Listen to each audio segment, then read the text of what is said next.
So before starting the lecture 2, which will be devoted to the notion of the composition of the diagonal and its use in the study of rationality questions, I would like to come back to what I did not finish completely yesterday, namely an ramified cohomology, and say a little more about the Bloch-August spectral sequence, because the ideas are really beautiful, and you will see easily why this ramified cohomology is indeed at least birational invariant. So I recall the definition that I made. So I was considering the case of an X over C, which is smooth, and I had this map XR into XR, just the identity on point and changing the topology. And I had these the shifts on XR. So the A was a Labellian group. And the hi of A were defined as RIF lower star of A.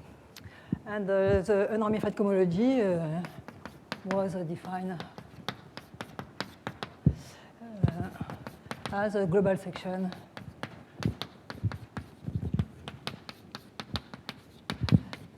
of the script HI of A.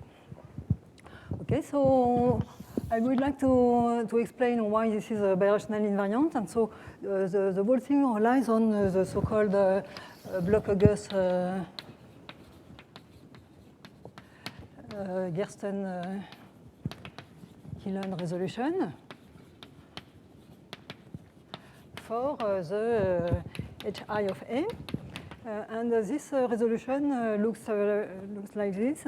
So you for any W, which will be irreducible, so reduced, you define HL of C of W, so I am over C,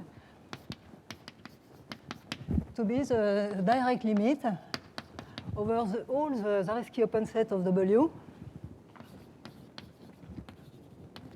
dense, of course, of HL consider the Betti cohomology of U with coefficient in A. Okay. And so we will consider this, so this is a big group, and we will consider it as a constant shift on W, and if my W is closed in X, I will consider this as a I will push forward this constant shift on to a shift on X. Okay, so and now the Bloch-August resolution is the following. So you well, maybe I should say that introduce the residue maps. So if you have a W which contains a divisor D, okay, so you will have a residue from HI of C of W A to HI minus 1 of C of D A. So they are just the usual residues. So the point is that there is only one tricky thing, that the W and the D are not supposed to be smooth. We work at the generic point of W, so we don't care a priori about the singularities. But there might be a small point that W is not normal, and precisely it is not normal along D, then we should normalize, etc. But let's assume that my W is normal, or at least it's generically non-singular along D. So what is this residue map? So here I have my W. No, let's say my W is like that. And then here is my D. And so a class here, it's a class which is defined on a Zariski open set, maybe arbitrarily small, of W. So it will be defined away from D plus some other divisors. So I will have my U, which is Zariski open here. And then for a cohomology class on this U, so of course I avoid the singularity. For a cohomology class on this U, I can take its residue along D minus this intersection. So this way I get a cohomology class which is defined on the Zariski open set of D. So this is the meaning of this residue map. And so so they will appear in the following complex.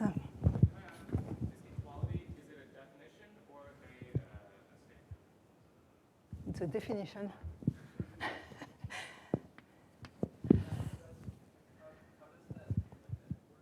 Sorry.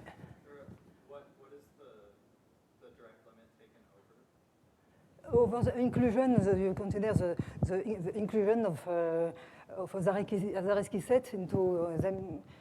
So they form a directed set, Zariski open set. But don't the maps on cohomology go towards the smaller? Yes, so exactly why you have a direct limit. It is smaller, so yes, at the end you will get a very small generic point, if you like. So the inclusion are in the reverse sense. But, okay, so the Bloch-August resolution is this one. So first of all, you have a natural map like this. As I said, I consider this as the constant sheaf on X, and this map is just here. This object is a direct limit. So now on each U, you have here you have a cohomology classes supported on U, and you map them to the generic point using this direct limit. Okay. So this one is a natural, and then you have all these residue map along divisors. Okay, so consider irreducible divisors. So you will get you will go to HR-1 of C of D A, and then you continue to take residues along divisors of divisors. So okay, so here codimension of Z will be 2, Z irreducible, and here. Okay, and then this continues. At the end, you get plus for codimension of Z equal to I. Again, I irreducible. And here you have H0 of C of Z A, which is nothing but a copy of A for each Z.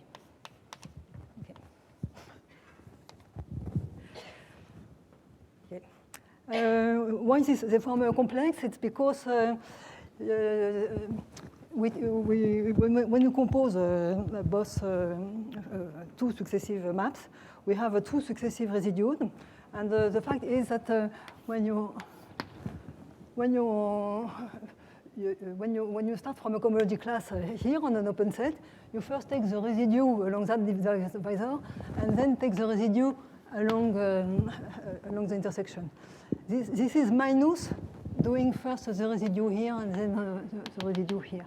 So that's why when we do the composition, we get 0. So that gives a complex, and the Bloch-August theorem is that.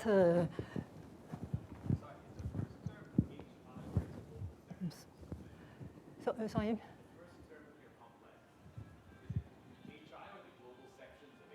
No, it's really actually a sheaf resolution.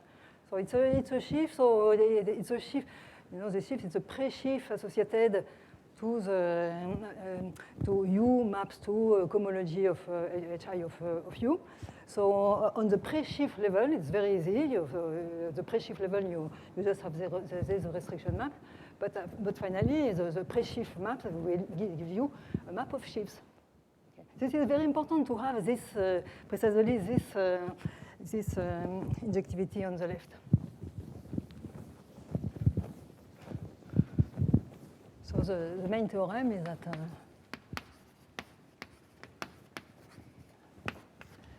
this is an acyclic So acyclic is sort of obvious because all the shifts are acyclic here. Don't you hear some noise? Because I hear a noise coming from here. So they are obviously acyclic because they are all constant shifts supported on closed subvarieties. Acyclic resolution of Hi of A.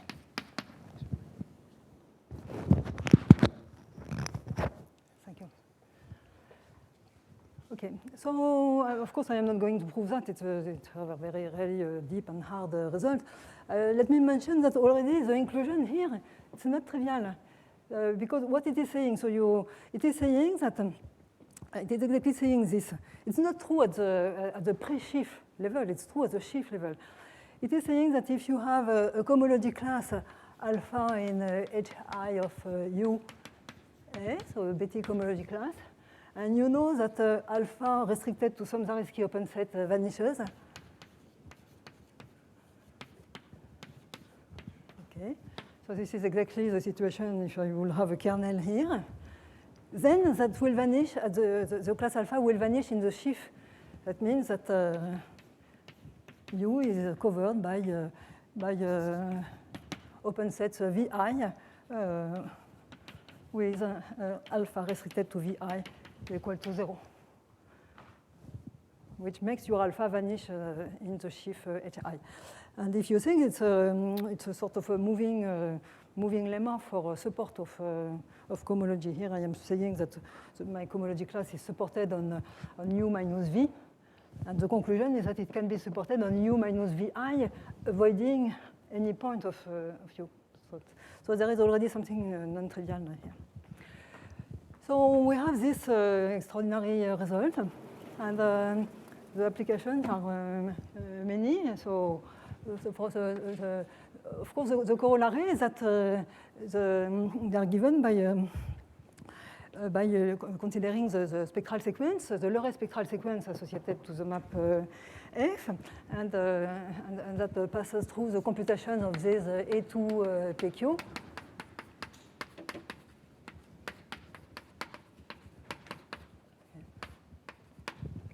And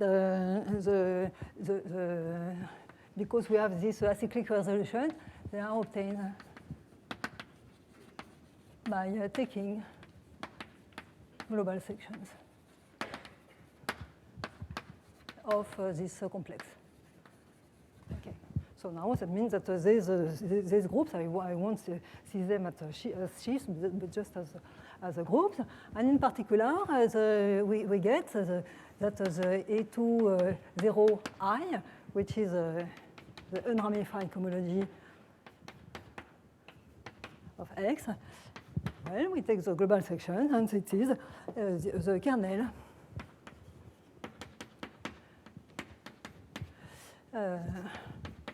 the kernel of the intersection of the kernels of all the residue maps along divisors of X.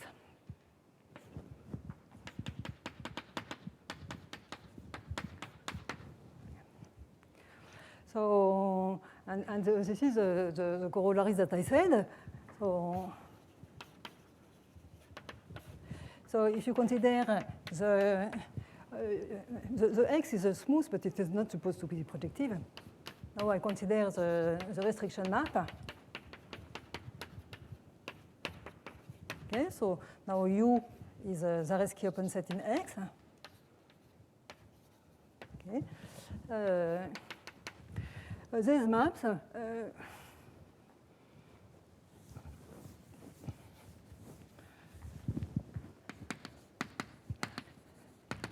are injective are always injective, and they are an isomorphism if the codimension of X minus U inside X is at least 2. That's obvious because you just see that you just look at this, and the fact that C of u is the same as C of x, so that gives the injectivity and the isomorphism. And the fact that if the codimension of u is of x minus u is at least 2, the second term will not be changed if you pass to u. And as I explained yesterday, this implies that a ramified cohomology is birationally invariant.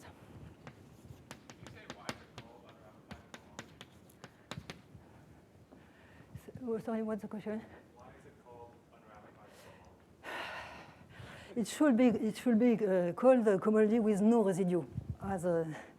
But apparently in arithmetic, the residue is very geometric and the ramification is more arithmetic. I think that's why the reason. But actually, it's a cohomology with no residue. Absolutely, absolutely. Yeah. That's why the French terminology of NR is finally very good. Because it's no ramifié, but in fact, you should think about it as a no residue.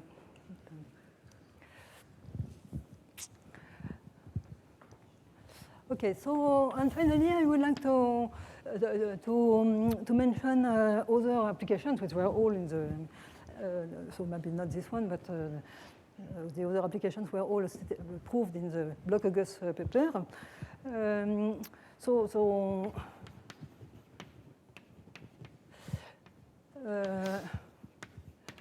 First obvious application is the fact that you have vanishings, namely A2 PQ is 0 for P greater than Q, and that follows from the fact that the HQ has an acyclic resolution of length Q. That stops here. Here it's an ice term. Okay. So, and this is very useful to study the Block-August spectral sequence, which is a Coniveau spectral sequence, because you have all these vanishings. So in small degree, it's really that makes that makes the spectral sequence quite easy to understand. And this is what we use with Colliot-Helen in our work of describing the H3 unramified, no residue. So, and the last important point, which will be also used in the sequel, maybe in a different for different reasons, is the Block-August formula.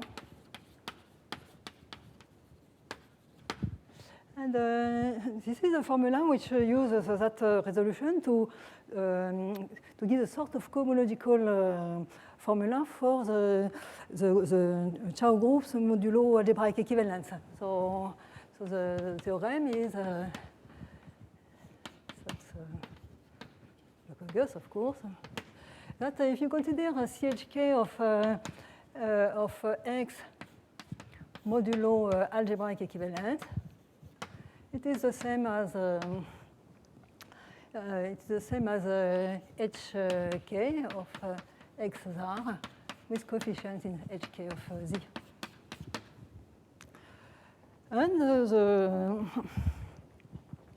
the proof we compute using that resolution. So we take global section.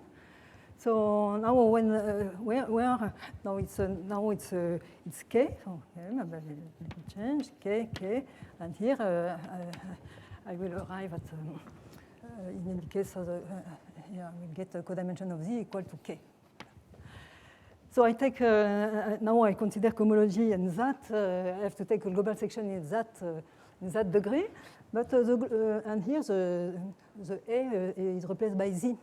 But when you consider the global section of that, it is just by definition the group of codimension K cycles in X. Okay.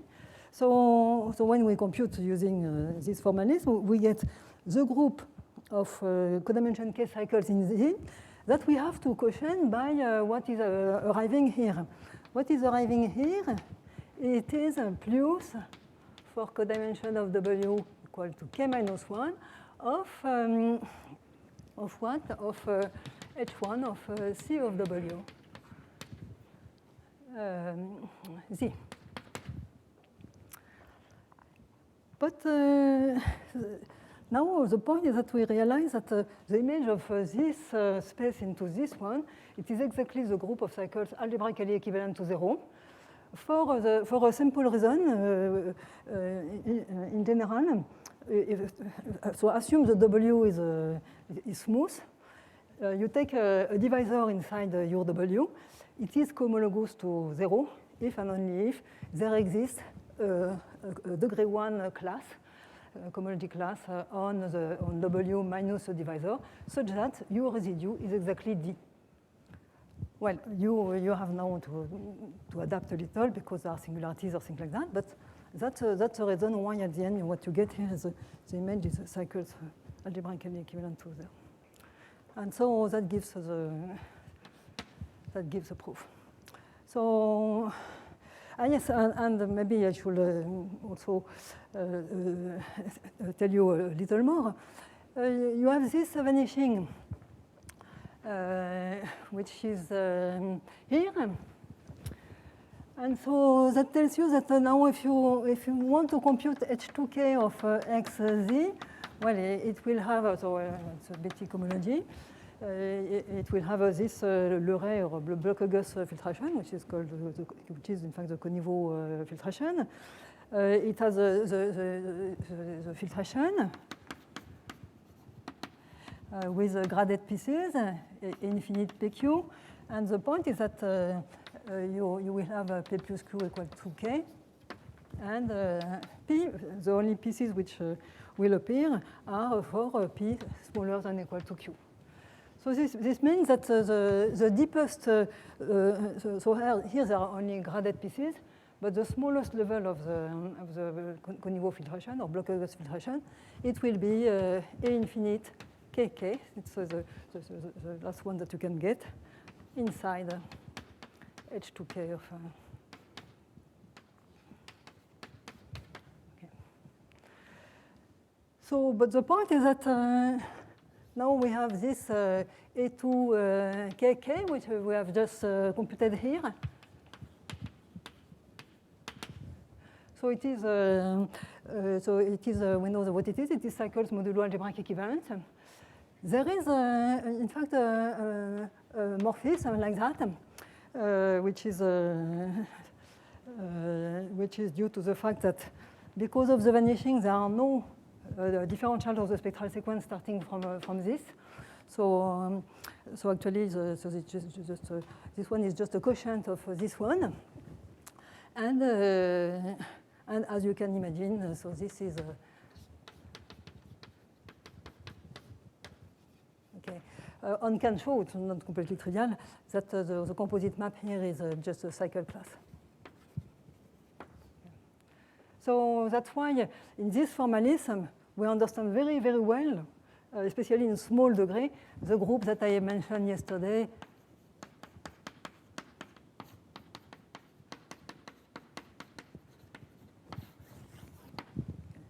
Because it's exactly the first quotient in that spectral sequence, and so well, if you combine this with the fact that we have much vanishing, that makes things doable.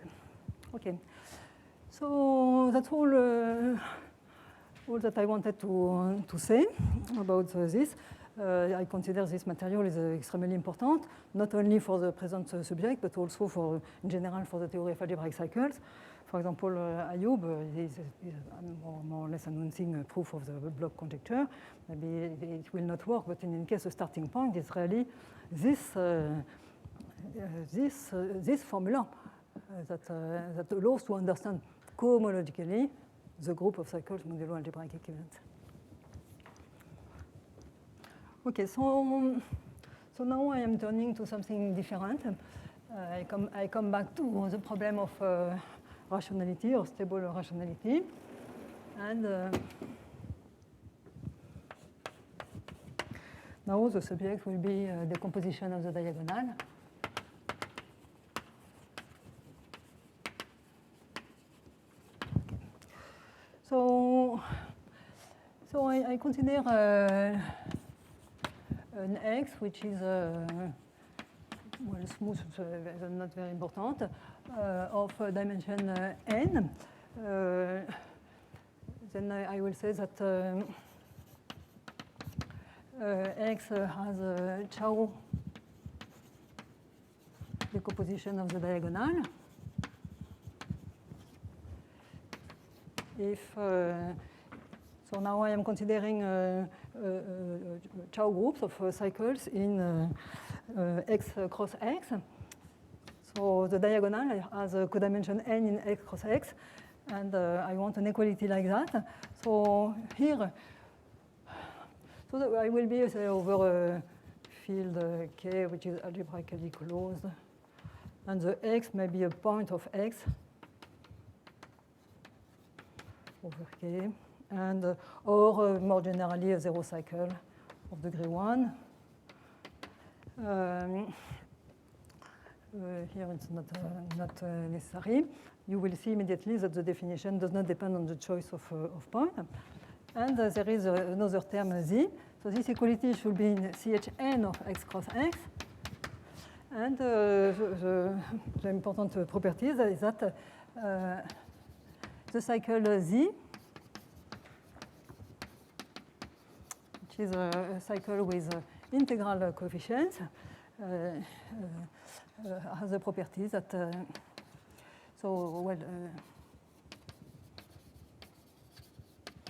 that each Zi, so via the first projection, does not dominate.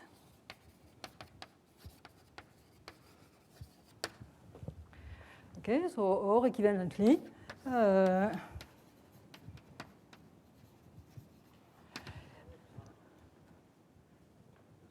does not dominate X. So the equivalently, there exists a D, which is a proper closed algebraic subset.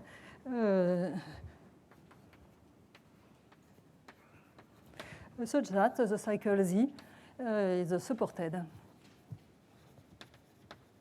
on D cross X.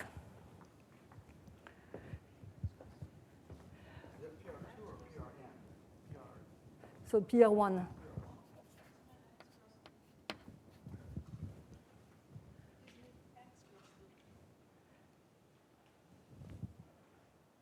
Supported? No, no. It's they do not dominate under the first projection. The image, their image via the first projection, is a proper closed algebraic subset. I take for D the union of all of them, and I will remove and. Oh well, I think it's a. Okay, so okay, what can be said about?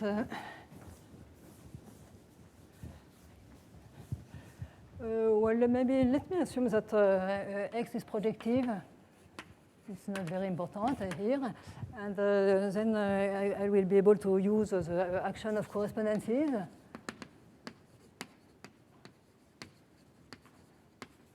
So you have gamma in Chn of X cross X.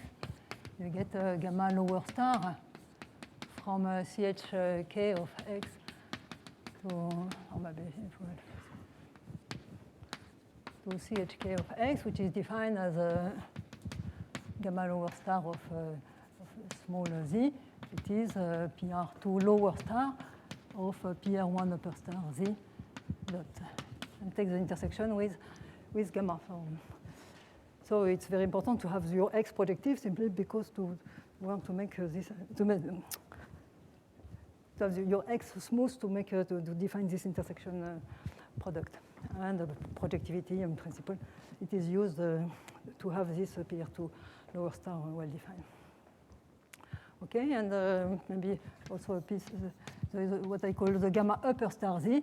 It is the same the other way, so it's a PR1 lower star of PR2 upper star Z intersection of gamma.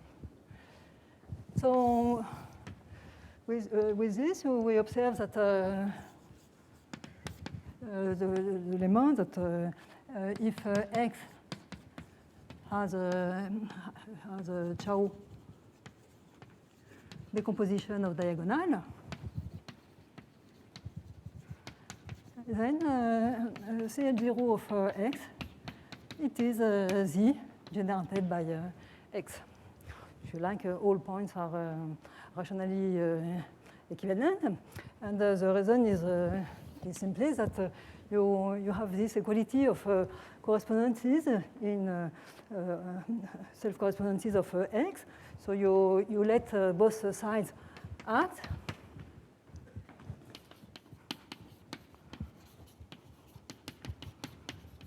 Okay.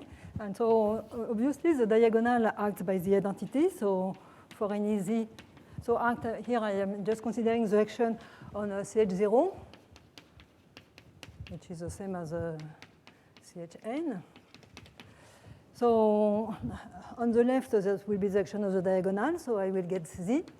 And on the right, first of all I will have the action of this, which is very clearly that gives you degree of z times x. Here it's just a number. Plus z lower star z, but this is clearly 0. So this is an equality in CH0 of x.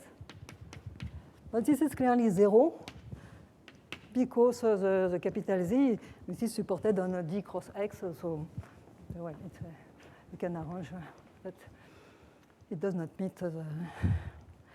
You can move your small z so that it does not meet the cycle capital Z. Okay, so this is a sort of obvious thing, but what is remarkable is that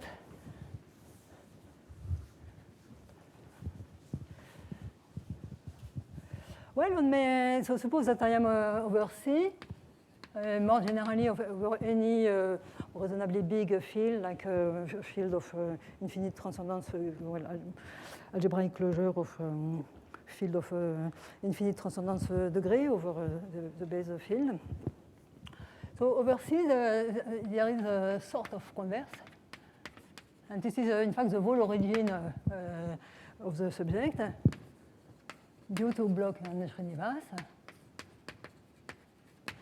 That says that CH0 of X now is Z, all points are rationally equivalent, implies, so it does not imply this, but it implies the version of this with rational coefficients.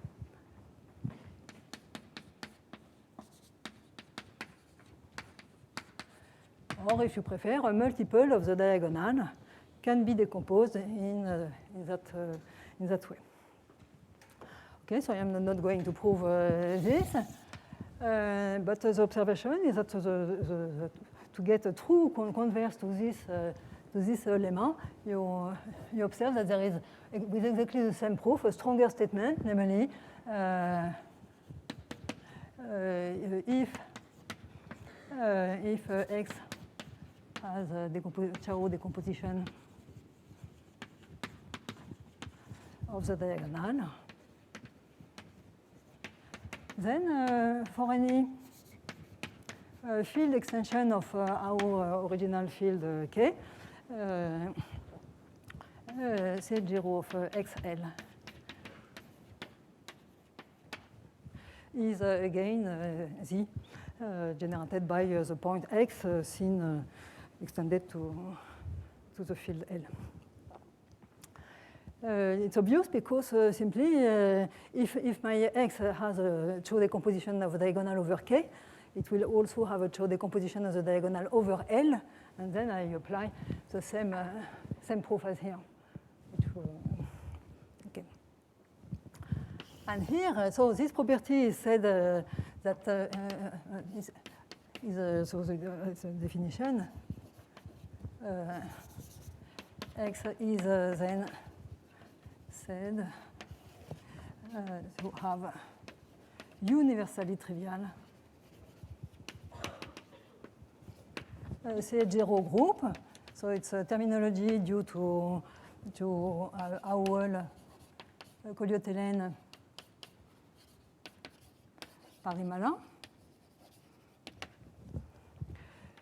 And in fact, with that notion, we actually have two, with that definition, we actually have two equivalent notions.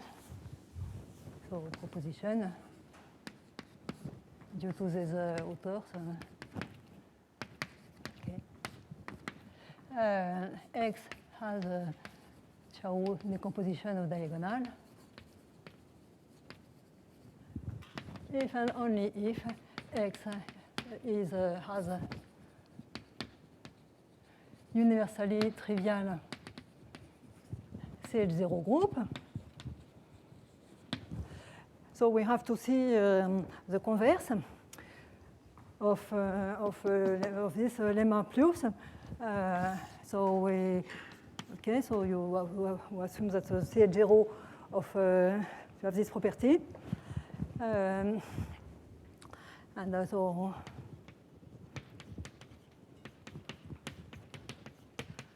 okay, so for any L containing K, and then the trick is to consider for L the function field of X. So this trick already appeared in the work of Bloch-Srinivas. So it's a function field of X. Over this function field, you have the generic point. So, okay, so it's a point of, if you like, it's XL of the L point of XL, so it has a class in CH0, and the property of being universally trivial says that eta L is rationally equivalent to XL in CH0 of XL. Then you spread this. You have to observe that what is this mysterious eta L? It's nothing but, essentially, you can think to your spec L as being the limit of all the Zariski open sets of X. So you should think as eta L as a limit of the diagonal of X, limit of all the U, delta X restricted to U cross X. So that when you think to this limit over U of this U cross X as XL, you finally you realize. So well, you have to think a little about that, but then you conclude that with this in mind, you see that this implies that this condition here implies that there exists a Zariski open set U in X such that the diagonal of X restricted to U cross X is the same as U cross XL. This equality being in CHN of U cross X. And then by the localization exact sequence, this is saying that the difference of these two cycles, it is something which is supported on D cross X. And that will be exactly the Z that I want. And give me the decomposition of the diagonal. So it's, yeah. Okay, so that's a proof. In fact, I am not going to use that very much because I will stick to my favorite subject, which is indeed the decomposition of the diagonal. And the interest is that the decomposition of the diagonal, it can be stated in various theories. Now we have Spren who are actually working with a geometric object. And this expression here, you can consider it not only in Chow, but in various cohomology or cycles theory. So this is what I want to do, and that will be the way we will see that there are actually varieties with a trivial CH0 in that sense, but with no decomposition of the diagonal, so no universally trivial Chow 0.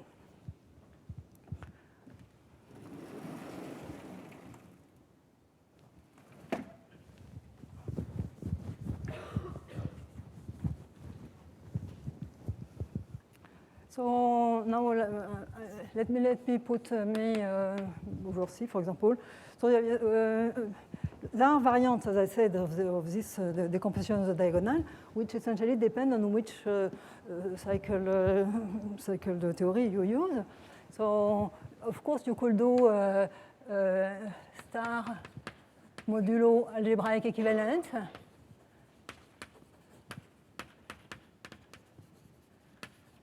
But it turns out that that does not change much the situation, because there is the following result that is in fact due to Malsafe.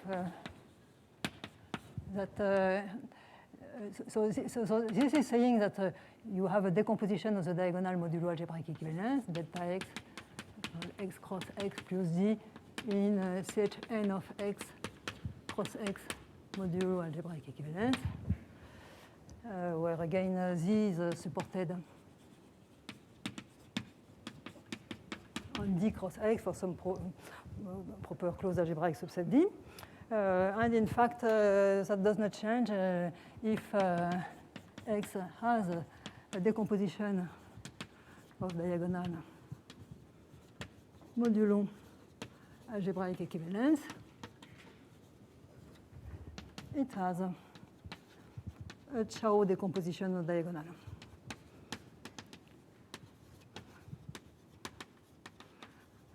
Okay, so that finally that did not change the definition. But now we are going to cohomology.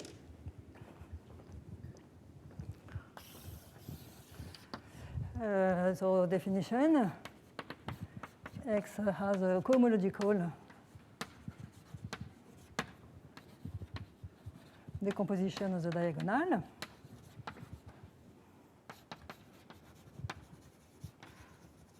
If we have an equality like this, but now after taking cycle classes, so in Betti cohomology with integral coefficient. If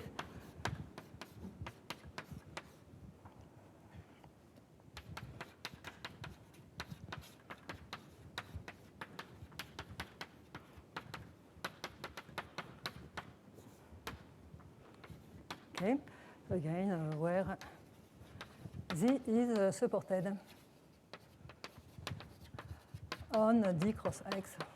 Okay. And of course, very clearly, if you have a Chow decomposition, you get a cohomological decomposition by taking cycle classes.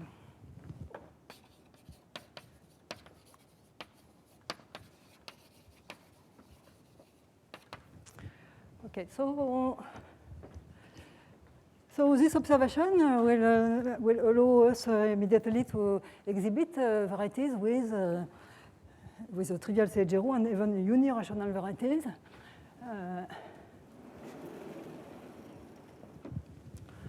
But which do not have a universally trivial CH0, do not have a decomposition of the diagonal. Maybe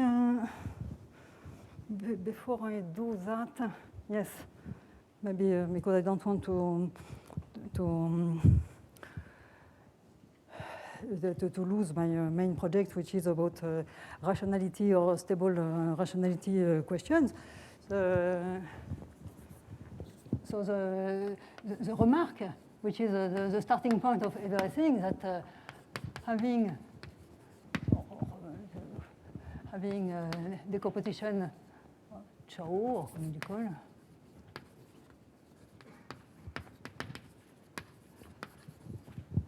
diagonal is stably birationally invariant property. So let me explain of X smooth projective. So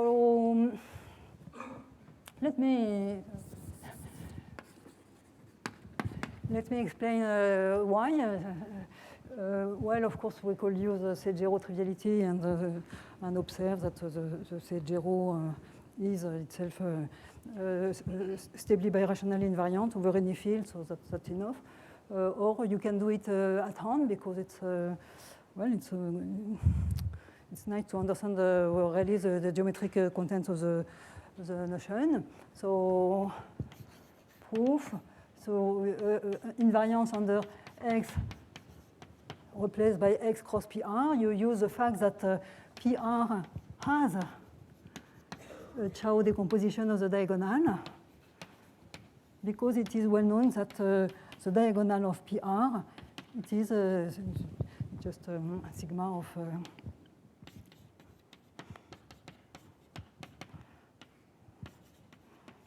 okay, so it is decomposed. It's R minus I. Okay. Okay. So here for I greater than 0, you have a cycle which is supported over a proper closed algebraic subset, namely hyperplane section. And for I equals 0, you just get a PR cross a point. That gives you the decomposition of the diagonal. Okay. So because of this, if you have a decomposition of the diagonal for x, you have one for x cross PR. And the other way is if you have, you start from delta x cross PR, which is in x cross PR cross x cross PR. You are going to restrict, you choose a point in PR, you restrict to x cross, so let me see, x cross O cross x cross PR. So you are going to intersect your diagonal with this, and then project, push forward or rather onto your cycle onto x cross x. You forget about this PR.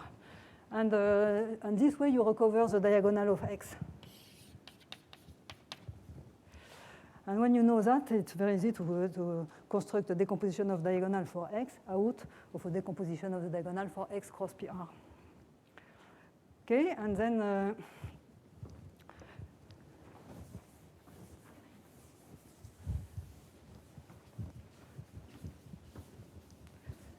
so that is so for the stable. So now for the so I have this invariance under this, and now the birational invariance. So again, let me do it admitting the resolution of singularities, which in fact is not needed. So you have your birational map between x and y, and you resolve it. Okay. And so now we have two morphisms of degree 1. Okay, on both. Okay. And so this way you are reduced to prove the result when there is a true morphism of degree 1 between x and y. Okay, and here in that case you apply the following. So you have formulas that when you push forward the diagonal of x prime, you get the diagonal of x. It's because, well, in general, what I will get, if I have a morphism of degree n, I will get n times the diagonal of x, because you push the cycle, you take the image, but you count it with the multiplicity given by the degree of the map. So the diagonal of x prime over the diagonal of x, it has a degree equal to the degree of phi. So because of this, you see immediately that if x prime has a decomposition of the diagonal, x has. And in the other direction, if you consider phi upper star of the diagonal of x, it is the diagonal of x prime on the open set where the phi is injective. It's exactly here that we use degree 1. And, but there is then a remaining residual cycle, which is supported over the locus where phi is not an isomorphism. Okay. Where Z is supported on E cross E, and here it's the exceptional locus of phi. But this Z, it is absorbed in the term Z of a decomposition of the diagonal, and you conclude that if X has a decomposition of the diagonal, X prime has a decomposition of the diagonal. So that gives you this observation about stable birational invariant. And finally,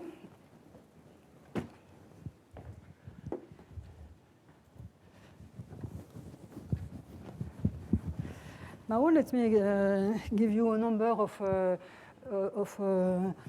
classical invariants, I mean those invariants that we have met yesterday, that are in fact controlled by this decomposition of the diagonal. So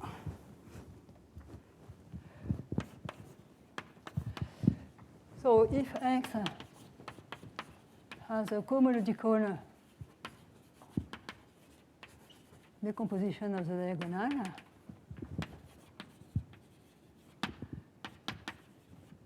then the Artin-Mumford invariant is 0. And this invariant that I mentioned yesterday, based on the measuring the defect of the Hodge conjecture for integral Hodge classes in degree 4, is 0. So that means that these invariants, they are obstruction to the existence of a cohomological decomposition of the diagonal, so a fortiori to the existence of a Chow decomposition of the diagonal. So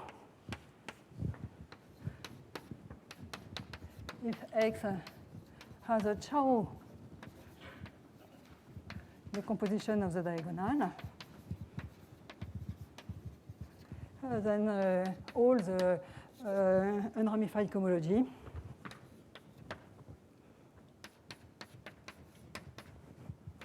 are 0.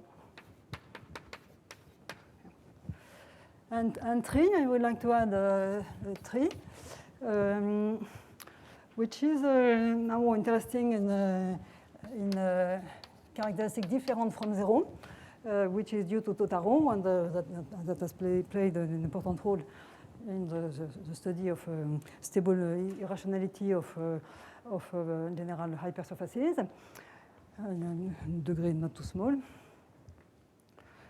Fano hypersurfaces of degree not too small. So again, if X has a Chow decomposition of the diagonal, then the conclusion is this. H0 of omega x k is 0 for any positive k.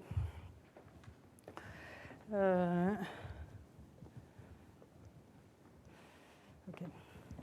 So let me. So now I suppose that now how to say, this is true in any characteristic, but the statement is it was due in fact to Bloch and Srinivas. That was essentially the story is that Bloch and Srinivas wanted to reprove the Mumford theorem. Mumford theorem is precisely about the vanishing of algebraic differential forms when you assume that the CH0 is trivial. So they pass through the decomposition of the cohomological decomposition of the diagonal, or Chow, if you like, but they had it only because it's only true. They had it only with Q coefficients. So with Q coefficients, it's not the problem. If you are over C, you're proving how to say, if you are over C, you have no problem with the torsion, and so the Q decomposition of the diagonal was enough for them to prove that result. So the variant of Totaro is important because it actually uses the Z decomposition of the diagonal, and it works. Now it works in the same way, but it will give an interesting, as I said, an interesting invariant in also in characteristic non-zero. Okay. The hypothesis for statement 3 is that X is a Chow decomposition of the diagonal. I didn't understand the hypothesis of the statement. Sorry, it's the same.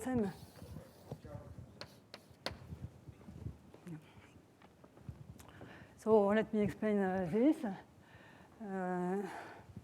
I had intended to do more, but obviously that will not work.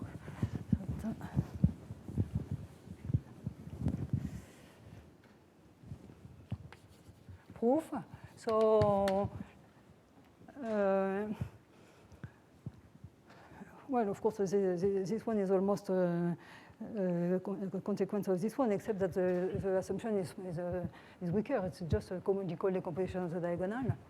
So the proof is that, I write my delta x, or it's the first for 1, which is class of x cross a point plus z.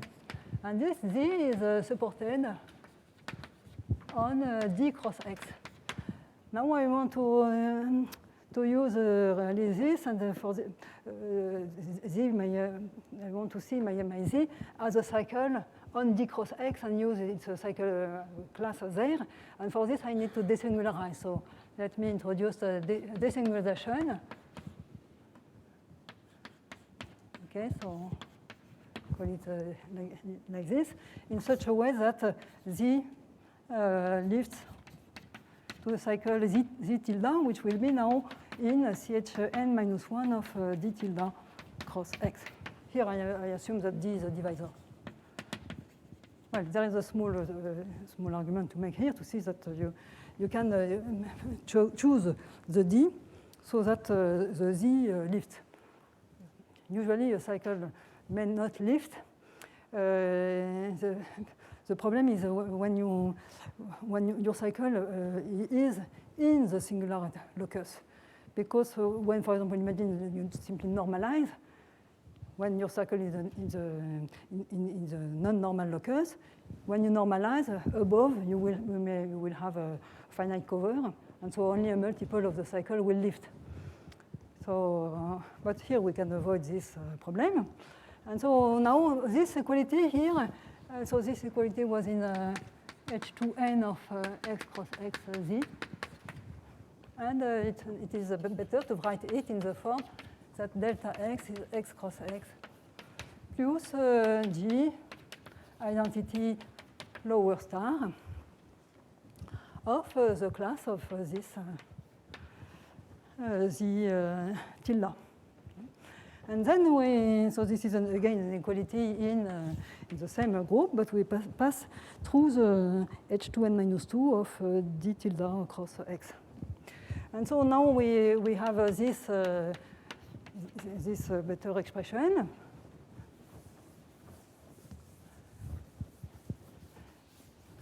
And out of this, we conclude that, so now we let cohomology class, these classes of correspondences, they will act on the cohomology of X exactly by the same formula which was written above, except that the intersection product will be replaced by the K product.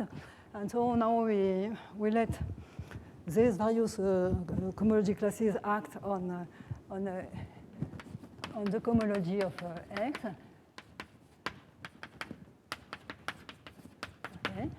I get the diagonal, of course, it acts by the identity, so you get alpha. X cross X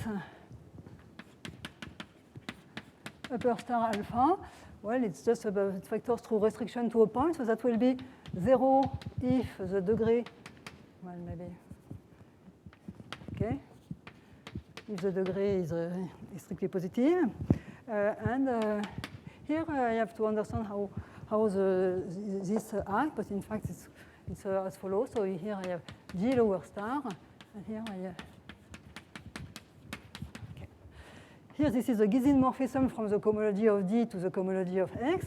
And this one, now the interest of the whole thing, it is very much resembling the, this projective bundle decomposition or blow-up decomposition that I have been using. The point is that this term, it factors through now cohomology of your D of a smaller degree. Okay, and so now this is so this is finished for these 2 points. Okay. So now I am considering, so for 1, if alpha is in the torsion of H3b of xz, I get that alpha is G lower star of something which is of torsion in H1 of d tilde z, and we see that this is 0. So I conclude that alpha is 0. For 2, suppose that alpha is, say, for example, a Hodge class in xz. Again, I apply this formula, and I get that alpha is G lower star of this class z tilde upper star alpha, which is a Hodge class, integral Hodge class, on d tilde. This is algebraic by the Lefschetz 1-1 theorem. So this is exactly the same ingredient that I've been using before, but with a different formalism. Okay. And so you conclude that alpha is algebraic, which is exactly saying that this group Z4 is 0. And finally, I promise I don't write. I want to show 2-1-3. It's exactly the same thing, except that we are going to pass through, to use a different cycle class. So for 2, so this here, we are going to use the refined cycle class that I have introduced just before, the Bloch-August cycle class. So you use, so we have the Chow decomposition of the diagonal, it is in Chow. You take a cycle class, and the one that I am going to use is to use the Bloch-August. Well, Bloch-August cycle class for correspondences. So the arc of codimension n, so that will be in Hn of Hn. Now I will be in x cross x. Okay. So this is, now the point is that you can show that these cycle classes of correspondences, they act not only on unramified cohomology, but on all this term A2PQs, HP of HQ. Okay, so it's a formalist fact. So once you have this, you do exactly the same argument, but working in this, using this cycle class, and then, as I said, you use the action of them on unramified cohomology with any coefficient. And for 3, it's again essentially the same, except that you can use the cycle class, the de Rham cycle class, the simplest one, which lies in, so my Z, so well, I'm considering correspondences in x cross x, so that will be in Hn of x cross x, omega x cross x to the n. And it's a general fact that a correspondence, a class like that, it acts on the HPQ, HQ of omega p, in particular on the H0 of omega p, which is here. So you, it's just the simplest, I mean, there is a complicated de Rham cycle class which takes value in the hypercohomology of the de Rham complex. But here I just take that should be called more the Dolbeault cycle class, just in HPP, yes, HPP, yeah. Not HP of, yes, the proof is, sorry, I should stop. The proof is in fact slightly different because, in fact, you don't need that resolution. You will just say that the cohomology class of your correspondence will vanish on U cross X, and then use the fact that we have injectivity of the restriction map from differential forms to U. So I stop. Sorry.